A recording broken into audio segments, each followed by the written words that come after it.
Hello and welcome to Workers Comp Unwrapped, the podcast that simplifies workers' compensation for physicians. I'm your host, Max, here to give you clear, actionable insights to navigate the medical legal side of workers' comp. So let's get started. Welcome back to Season 2, Episode 13 of Workers Comp Unwrapped with Max. With Max, today we're diving into our specialty series, Navigating Workers' Comp for Psychiatry and Psychology. We're going to tackle documentation, coding, and approval challenges specific to mental health providers in workers' comp cases. I'm glad to be here. This is an area ripe with challenges, but also with opportunities to make a real difference for patients. Because even though we talk about workplace injuries, we don't always acknowledge the unseen impact. It's like you break a leg, everybody gets it. But PTSD from a workplace assault, the anxiety of returning to a physically demanding job after rehab, it's harder to prove, and yet it's just as debilitating. Exactly. And because it's invisible, getting treatment authorized and reimbursed through workers' comp can feel like an uphill battle. It's like we're trying to translate the language of suffering into the language of bureaucracy. Okay, so let's break down that translation process. What are some of the biggest stumbling blocks you've seen mental health providers trip over in this system? Well, one of the biggest ones, and I cannot stress this enough, is documentation. The workers' comp world runs on meticulous, detailed records. I'm talking about initial evaluations that go beyond just listing symptoms. We need to paint a comprehensive picture of the patient, including their psychosocial history, any pre-existing mental health conditions, and how all of that connects directly to the workplace incident. So it's not enough to just say, this patient has anxiety after a work accident. We need to connect all those dots. Exactly. And then the treatment plan has to be crystal clear, with measurable goals and specific timelines. For example, are we aiming to reduce panic attacks by 50% over the next month? Are we working towards the patient being able to manage their flashbacks well enough to return to a modified work schedule? We have to lay it all out. And how do we actually show progress towards those goals? Because insurers are going to want concrete evidence, right? Absolutely. That's where standardized assessment tools come in. Think of things like the PHQ-9 for depression or the PCL-5 for PTSD. These give us quantifiable data points that we can track over time, demonstrating how the patient is improving. It's much more convincing than just saying, the patient seems better. This is fascinating because it's almost like we have to become fluent in two languages: the clinical language of mental health and the data-driven language of workers' comp. That's a great way to put it. And beyond documentation, another major hurdle is getting approval for treatment. Insurers often question the medical necessity of mental health care. They might argue that the symptoms are pre-existing or unrelated to the work incident, or that the proposed treatment is too extensive or expensive. So even with perfect documentation, we're still running into roadblocks. Is there a secret to getting these approvals? The secret is persistence and proactive communication. When you're submitting a request for authorization or RFA, anticipate the insurer's potential questions and address them head-on. For example, if you're recommending therapy for PTSD, clearly outline how those sessions will directly improve the patient's functionality and ability to return to work. So it's about making a strong case, connecting the dots between mental health treatment and positive outcomes for the worker and the employer. Precisely. We need to demonstrate the value of mental health care in the recovery process. And sometimes that means going above and beyond.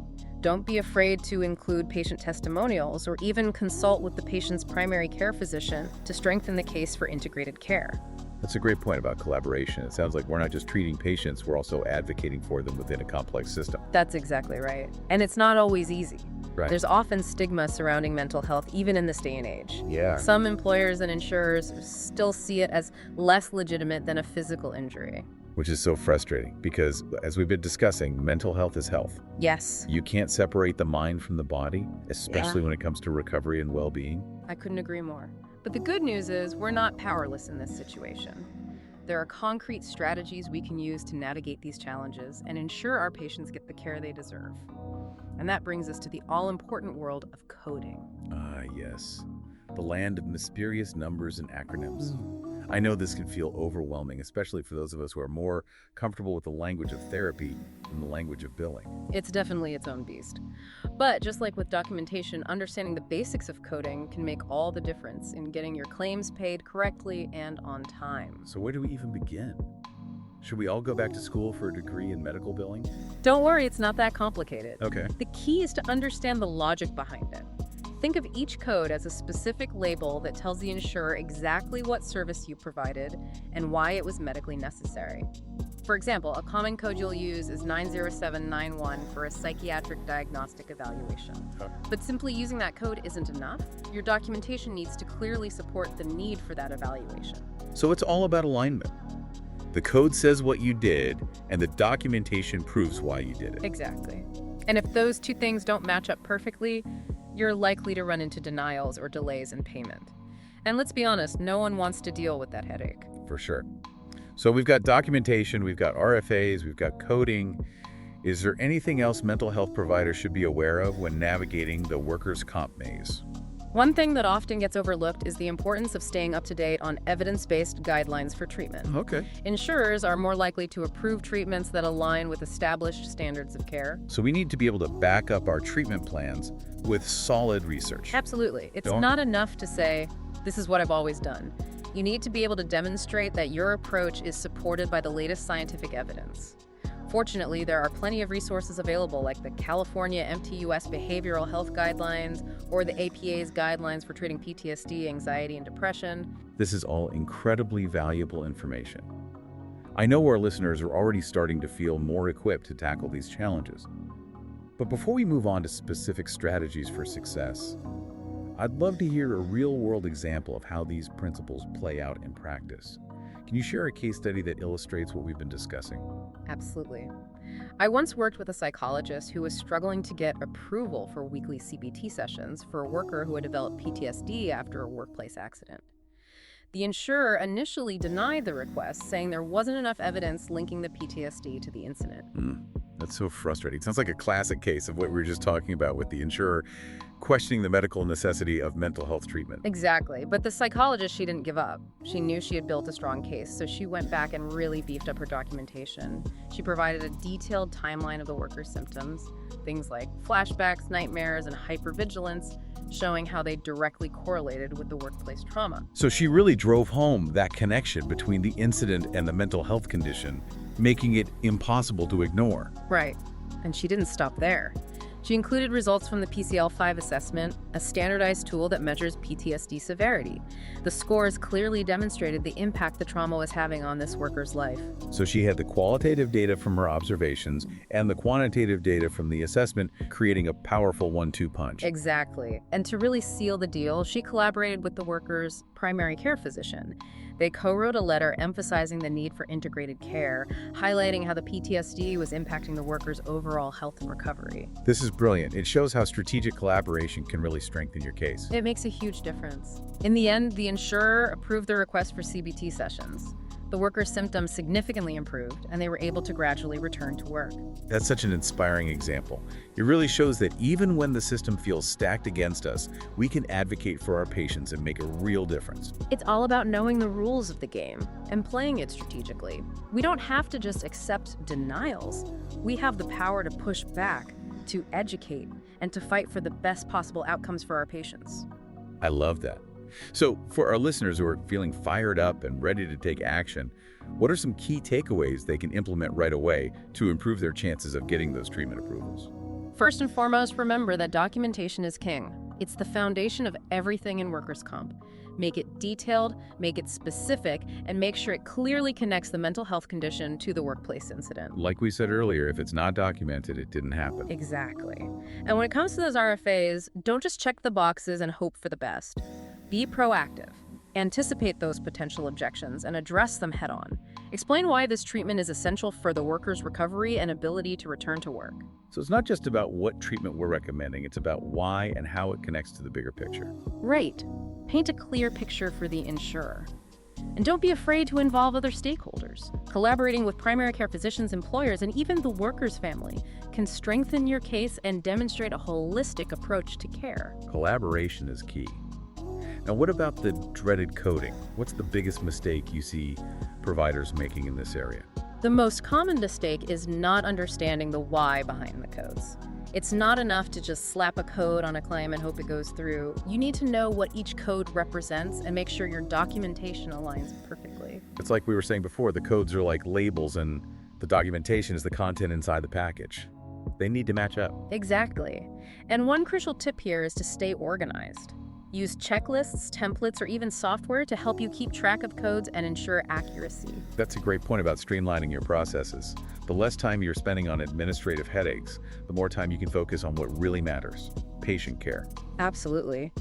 And speaking of streamlining, one often overlooked area is billing. Make sure your staff is well trained on workers' comp billing practices. There's software out there that can help you automate the process and reduce errors, which means getting paid faster and with less hassle. So it's about working smarter, not harder.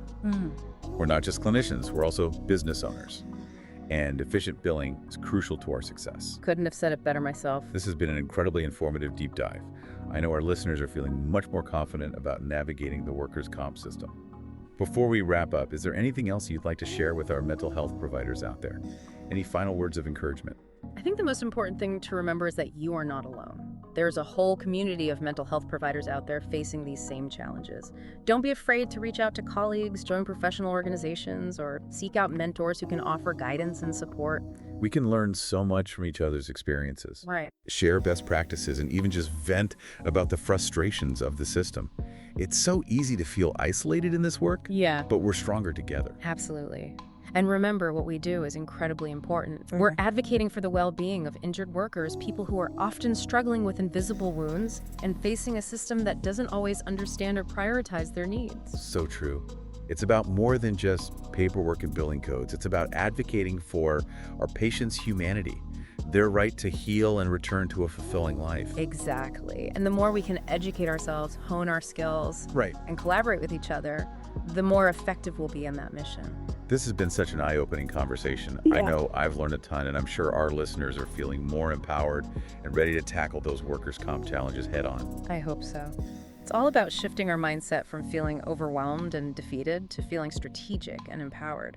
I love that. So just to recap for our listeners, what are the 3 most important things mental health providers can do to maximize their chances of getting those treatment approvals and ensuring their patients get the care they deserve? Number 1, documentation is your superpower. Yeah. Master it. Embrace it. Okay. Make it your best friend. Seriously, it can't be overstated. Yep. It's the foundation upon which everything else is built. Number 2, be proactive with those RFAs.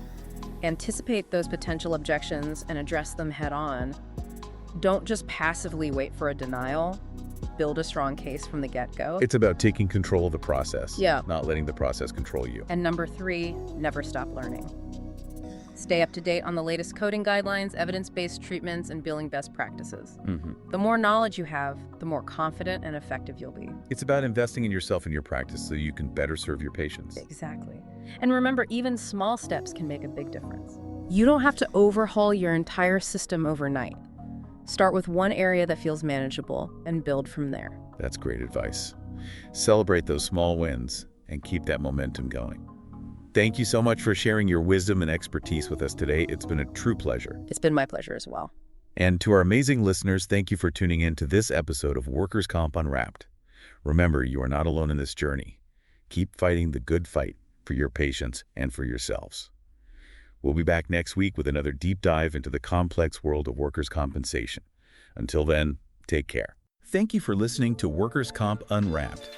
If you found value in today's episode, share it with your fellow medical providers and healthcare specialists. For more information, contact us at lena.klein@medicallienmgt.com or visit our website, medicallienmgt.com.